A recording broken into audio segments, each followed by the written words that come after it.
Hi friends, myself Aman Pandey and it is fourth episode of electricity chapter. First और second episode इसी channel पे available है, तो आप लोग जाके देख सकते हैं। वीडियो को लाइक और चैनल को सब्सक्राइब कर दीजिएगा। तो चलिए हम लोग शुरू करते हैं। हमारे पास सबसे पहला क्वेश्चन क्या आता है कि रजिस्टर इन सीरीज़ क्या होता है। तो यहाँ हम लोग फिगर से ऑब्जर्व कर सकते हैं कि R1 और R2 और R3 ये तीन हमारे पास रजिस्टर्स हैं जो एक ही वायर से जॉइंट है, और इसी टाइप के हम लोग कनेक्शन को कहते हैं सीरीज कनेक्शन। यहाँ से हम लोग ऑब्जर्व कर सकते हैं कि V1 plus V2 plus V3 is equal to V। ठीक है, इंग्लिश में बोले तो from here we can see that the potential difference V is equal to the sum of V1 plus V2 plus V3, that is the potential difference across a combination of resistor in series is equal to the sum of potential difference across individual resistor V is equal to V1 plus V2 plus V3।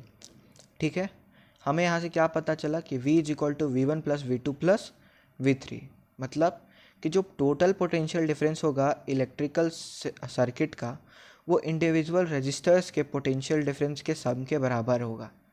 ठीक है, तो अगर हम इसमें V1 plus V2 plus V3 में अगर हम लोग ओम्स लॉ लगाते हैं तो हमें क्या मिलेगा। हमें ओम्स लॉ पता है V is equal to IR होता है, तो हम V1 हमें आ जाएगा यहाँ से IR1, V2 आ जाएगा IR2 और V3 is equal to IR3। ठीक है, तो अगर हम लोग इसको लिखे V1 V2 V3 को IR के फॉर्म में, तो IR is equal to IR1 plus IR2 plus IR3।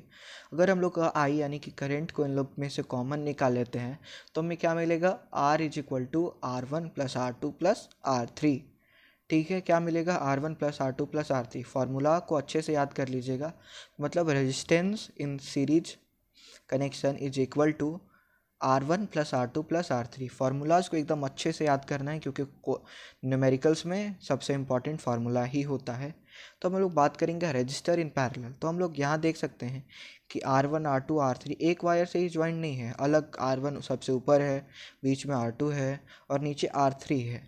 ठीक है, तो हम लोग यहाँ से क्या ऑब्जर्व कर सकते हैं कि जो R1 का I1 करंट है, R2 का I2 करंट है और R3 का I3 करंट है, तो I1 plus I2 plus I3 is equal to I, यानी कि I1 plus I2 plus I3 is equal to I। अगर हम लोग इसमें भी ओम्स लॉ लगा दें तो हमें वही फार्मूला मिलेगा। तो अगर हम लोग इंग्लिश में इसको बोले, it is observe that the total current I is equal to the sum of separate current through each branches of combination।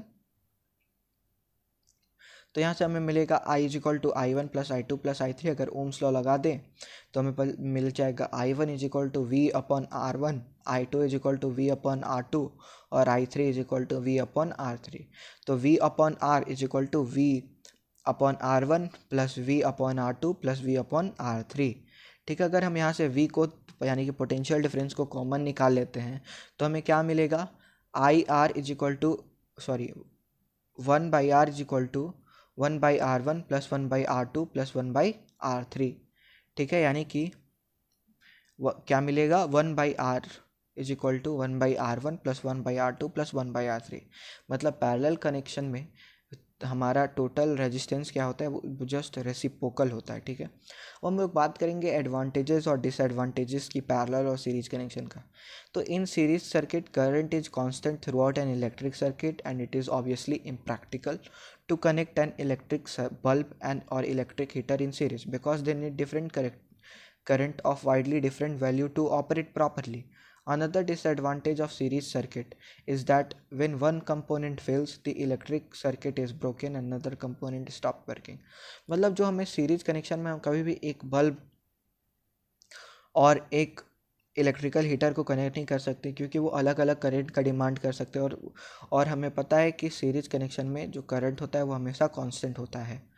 और एक और डिसएडवांटेज ये है कि अगर सीरीज कनेक्शन का कोई भी एक सब्सटेंस ख़राब हो जाता है, कोई भी एक चीज़ ख़राब हो जाता है, तो पूरा उसके आगे या वो पूरा उसमें जितना और डिवाइस लगे होते हैं वो सारे ख़राब हो जाते हैं। जैसे हमने शादी में देखा है कि जो चाइनीज़ लाइट लगता है वो सीरीज कनेक्शन में जॉइंट होता है, और अगर एक लाइट ख़राब हो जाता है तो सारा हमारा वो पूरा जो पूरा लाइट्स रहते हैं वो सारे ऑफ हो जाते हैं, नहीं जलते, कोई भी लाइट नहीं जलता है। तो ये सब सीरीज कनेक्शन का डिसएडवांटेजेस है कि एक कंपाउंड का फेलियर हुआ तो सारा उसमें से सारा कंपोनेंट फेल हो जाएंगे, सारा डिवाइस फेल हो जाएगा सीरीज कनेक्शन में। और वही पैरेलल कनेक्शन में ऐसा नहीं होता है, ठीक है। तो इलेक्ट्रिकल हीटर और अगर हम लोग बल्ब को साथ में लगा देंगे सीरीज कनेक्शन में तो दोनों different amount of current want करते हैं, तो कभी भी नहीं होगा।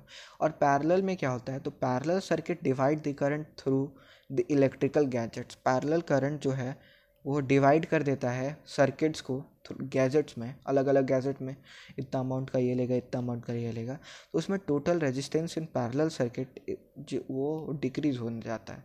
तो ये बहुत ज़्यादा हेल्पफुल होता है अदर गैजेट्स को एक ही साथ पुट करने में, पैरेलल कनेक्शन। जैसे हम लोग इलेक्ट्रिकल हीटर और बल्ब को पैरेलल कनेक्शन में बहुत ईजिली से लगा सकते हैं, ठीक है, बहुत ज़्यादा कुछ नहीं होता है। तो जनरली हमारे घर में भी पैरेलल कनेक्शन में ही ये सब यूज़ किया जाता है, इलेक्ट्रिकल बल्ब और हीटर अगर कनेक्ट करना हो तो। क्या पैरेलल कनेक्शन क्या करता है, पैरेलल कनेक्शन जो है वो करंट को डिवाइड कर देता है, करंट को पैरेलल कनेक्शन डिवाइड कर देता है, जिसके कारण हम लोग एक साथ सारा डिवाइस को लगा सकते हैं।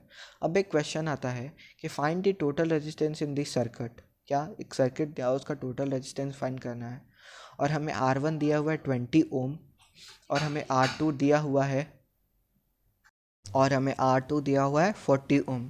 कितना ओम दिया हुआ है R2 40 ओम और R1 दिया हुआ है हमें 20 ओम। बहुत इजी सा क्वेश्चन है क्योंकि हमें पता है कि सीरीज कनेक्शन में टोटल रेजिस्टेंस होता है R1 + R2 + R3। तो R1 R2 दिया हुआ है, R3 हमें दिया नहीं हुआ तो उससे निकालना भी नहीं है। R = 20 ओम + 40 ओम = 60 ओम। कितना इजी क्वेश्चन था, ठीक है, एक बार अच्छे से देख लीजिएगा। और thanks for watching the video, please subscribe and like the video and comment for next video what you want.